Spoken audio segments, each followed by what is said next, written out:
Assalamu alaikum wa rahmatullahi wa ta'ala wa barakatuh. Je voulais te parler de l'homme à la couleur de peau noire. Tu sais c'est qui, n'est-ce pas? Non. Étonnant, wallahi. Sa maman n'avait pas le virus. Elle ne pleurait pas car les allocations familiales sont en retard ou autre. Non, elle et son fils ont été vendus comme esclaves. Mais après qu'ils se sont convertis, il est évident que le comportement de son maître suscita la colère. Et aussi la stupéfaction parmi les Qurayshites. Son maître Umayya fera subir à Bilal des tortures épouvantables qui, wallahi, ni toi ni moi, on pourrait résister même quelques minutes. On pleure juste quand il fait trop chaud. On s'en plaint, n'est-ce pas? Lui, il était attaché dans le désert, sous la chaleur accablante du soleil, sur du sable brûlant, en mettant de grosses pierres sur lui. A-t-il pleuré?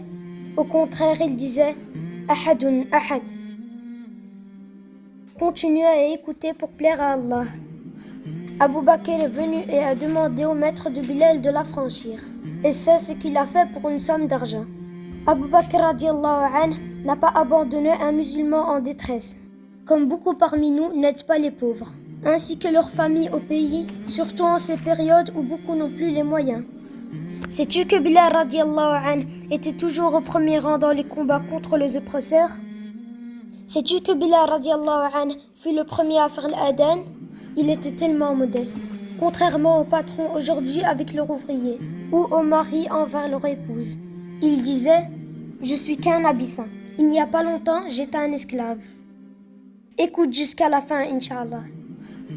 Le prophète Mohammed sallallahu alayhi wa sallam lui disait à l'heure de la prière « Repose-nous par la prière, ô Bilal. » Mais un jour, Bilal ne voulait plus faire l'appel à la prière. Pourquoi? Car il en avait marre? Il voulait être payé comme beaucoup aujourd'hui qui font même payer leur sourire? Non, il n'a plus réussi à faire l'appel à la prière après la mort du messager sallallahu alayhi wa sallam. N'est-ce pas des hommes ainsi que tes enfants doivent connaître? Contrairement aux films que tu les laisses regarder sur leur iPhone.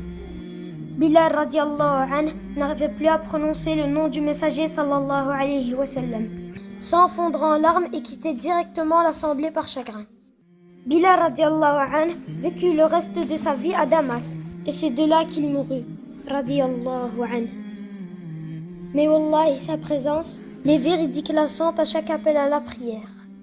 Oh, combien ose dire un tel sale noir, alors que l'islam est venu libérer les opprimés de tout ce racisme. Et que dire de Bilal avec une peau noire mais un cœur blanc? Qu'Allah nous ressuscite avec lui et nous pardonne. Il y a tellement de choses à dire sur cet homme qui a consacré sa vie à l'islam. Contrairement à beaucoup qui sont devant leur écran application banque pour voir s'ils ont été payés et pleurent car la paye est en retard. Craignons Allah subhanahu wa ta'ala.